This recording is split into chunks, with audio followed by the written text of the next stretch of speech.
Hi, this presentation is going to give you a few strategies for teaching a 90-minute class period. Our outcome is that we're going to identify some fundamental practice for effective instruction during a 90-minute class period, but you'll be able to use these strategies to plan a lesson with your department on April 25th. So a big question I know a lot of people are asking is why we're moving to this 90-minute period. But I want you to think about the last 3 years and our shift as a county and as a nation in terms of what instruction looks like for the 21st century. We're asking students to have more control of their learning. So we want them doing more, we want them facilitating learning, we want them evaluating and creating. At the same time, we're asking teachers to customize instruction for individuals or groups, use technology to create those individual playlists, also collect formative assessment data so that they can make transitions or changes within that class period as well as in their planning, and then collect a body of evidence that shows mastery of standards. That all requires more time. And a lot of teachers have said, I've had a really great lesson. I had the students, in a lab. I had the students in stations. And then I had to hurry up and rush and get the exit ticket out because I was running out of time. So all of that was like, this call for more time with students if we're going to be asking teachers to do as much as we are with them. But with that shift, there is going to be a lot of change that we see. So the truth is that we're going to need to refocus on our curriculum, which will require more planning, and we'll also see some magnified differences with our students and how they learn. So when we think about what we have to do for the rest of this year and into the summer and even throughout next year, we have to re-examine the scope of our curriculum. So right now you have 45, 46 days in a quarter. You'll have half of that with your classes. Then you will have more time with them within your individual meetings, but you won't have as many days. So what will that look like? You're going to have to figure out what the big ideas are for your curriculum, which is basically understanding by design, if you've been familiar with that theory. So you start off with identifying desired results. So what are your I can statements for that unit? What's going to be your acceptable evidence that students have mastered those I can statements or your standards? And we're looking for a body of evidence, not just a PBA, not just a unit test, but a body of evidence that shows the students have mastered it. And then planning learning experiences happens after we look at those things. That's going to be very critical at this point because you can't plan day to day. You can't pull lessons and say, okay, this is what I'm doing tomorrow, because if that lesson is made for 45 minutes, it's not as simple as combining two 45-minute lessons. We have to make lessons that relate to objectives and that require some practical application in and outside of the classroom. So we have to plan more thoughtfully when you're planning for 90-minute periods. Some things are going to have to be cut, some things will be extended, and you will be able to pair some things. But you won't say, okay, I could finish up the Civil War, I'll just bring them right into Reconstruction at the same time. That's a really quick way to see behavior problems when students don't understand why they're moving from one thing to the next, or why they haven't really wrapped up what they learned, and they'll feign ignorance for everything when they don't see the connection, and it'll be harder for us to explain the connection when we know those two things shouldn't be rushed or put in at the same time. What we'll also see is that our students learn very differently. So traditionally we teach students who are strong either verbally or logically, and the students who may have more skill either musically or kinesthetically, they tend to get kind of lost in the sauce, and it's easy for them to camouflage themselves for maybe 30 minutes. But when you have 60 or 75 minutes, you can't camouflage yourself for that long. So we have to use a variety of strategies to support all learners every class period to make this work. One of the content areas that has an advantage of this is world languages. They don't have the opportunity to stand in front of the classroom for extended periods of time and just talk, or to lead whole group instruction the whole class period, because the students wouldn't know what they were talking about. So they have to use varied strategies to get students to develop speaking, reading, listening, and writing skills.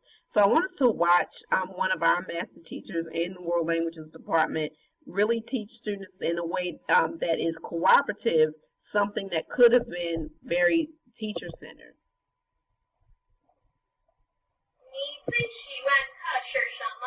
你最喜欢课是什么？And then 聊天，talk about it. 好，Alright，给你们两人。So Katrina could have had the students continue to listen to her and do full response, but she has the visual aid up on the board. She has the graphic organizers for the kids, and now she's turned it into a cooperative learning strategy where students have to use the target language to convey information to each other.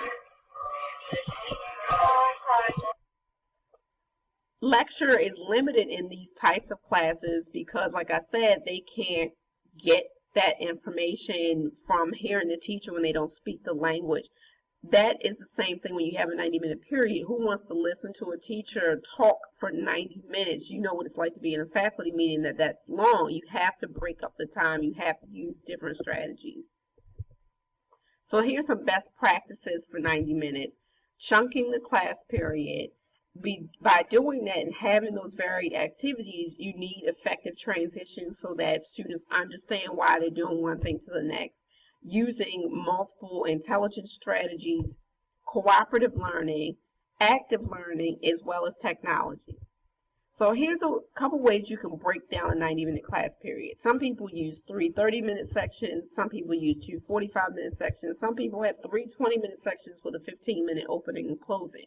And what I mean by sections is these are not different lessons, but they're different pedagogical strategies. So you could be using a mini lecture with a station activity and then having a writing assignment at the end. You could have 3 station activities and then have a 15-minute opening and closings where you explain the purpose of the stations and then close by having them use some type of application or complete some type of application activity at the end. So it really is dependent upon what you're doing in that class period. This is the information that Michelle gave us a few weeks ago, and this PowerPoint is going to be saved on the share drive in the professional development folder, so you can always come back to look at it. What I did want to offer you, though, is just the acknowledgement that by having this extended time and the ability to chunk the class period, we have now this awesome opportunity to use inquiry-based learning, to pose a question and have students research it or try to figure it out on their own, to put up a math problem and say, okay, I want you to figure out how to solve this using some of the strategies that we've used for things in the previous class period, and give kids the opportunity to kind of investigate and then go into teaching the new learning. We have more opportunities for labs, stations, reading and writing centers, but ultimately for extending and reteaching our students. So I've hyperlinked a video here of one of our teachers using stations in her classroom. It's about 10 to 15 minutes long. So if you have your time or opportunity to watch it, it's a great video for you to see how to use that effectively and what you'll be able to do with that extended time. So I wanted to also give you a breakdown with some of what I just described, because the other images are just the time sections, and if you still need more of a visual, here's something where you can see what exactly the teacher could do with that time. And here's another one with a lab. And again, these slides are all saved on the share drive, so you can go out and print this out if you want to just look at it as you're planning your lessons. So when you have those variety of activities or chunking the time, you want to make sure that you have clear transitions. I had a principal who used to say, don't have a haunted house lesson where the kids don't know why they're moving from one thing to the next. So what I always did was had an agenda either as a PowerPoint slide or as just something written up on the chalkboard. And what I would do is check off when we did one thing and then ask the question, okay, we're about to do this next activity. What does it have to do with our objective? How is it going to get us to accomplish our goal for the unit? And that would have the students verbalize while we were doing that. And it would also give me the opportunity to give them clear expectations for the procedures in that next activity, so that when they move to it, they were less likely to ask questions or be frustrated, which could then turn into behavior problems. Um, what you also want to have are great or very clear classroom rules for gathering and cleaning up materials now that you have these different activities going on. You may even want to practice it in the beginning of the year, just moving from one thing to the next. I want you to get your books out in 30 seconds. Let's practice it. I want you to be able to move into a Socratic seminar, U-shaped seating arrangement. Let's practice it. Just having them get those small things down, because that's really like the housekeeping that can trip you up or create issues in terms of your management when you do it. And you don't want the first time for students to have the type of practice to be when you need it to happen during the lesson. And another great strategy for transitions is using brain breaks. So brain breaks are simple 1 to 2 minute mind and body challenges, and they are excellent for regaining focus. Middle school students have a hard time focusing in general, and more of our students are being diagnosed with attention deficit disorder, which gives us another obstacle in terms of keeping kids' attention for extended periods of time. So what you can do with a brain break is literally give their brains a break. Our brains can only take so much information. So after about 20 minutes, we start to lose focus. We start to daydream, doodle, whatever it is, and we're not taking in information. So when you give your brain the opportunity to kind of decompress, it can snap back and start to regain focus on the next activity. So when you're transitioning from one activity to the next, that's a great opportunity to say, okay, let's do this brain break. So brain breaks could be as big or as small as you want them to be. They could be yoga poses, breathing exercises. It could be a do nothing challenge where they literally do nothing for 30 seconds, close their eyes, put their head on the desk. There are a bunch of different things you can do. Chair aerobics and brain teasers. And I have saved a PDF of different types of brain breaks that you can use in the professional development folder. And I'll show you where to find this PowerPoint and all those resources at the end of the presentation. Right now, what I want you to do is to actually take a brain break. So right now, sit back in your chair and put your feet on the floor. And I want you to extend your legs straight out and then bring them back 90 degrees. Don't let your feet touch the floor, and do that 5 times. So you're doing a leg extension. And you want to keep those muscles tight. Do that 2 more times. You too, Travis. Everybody does this. And now you can stop.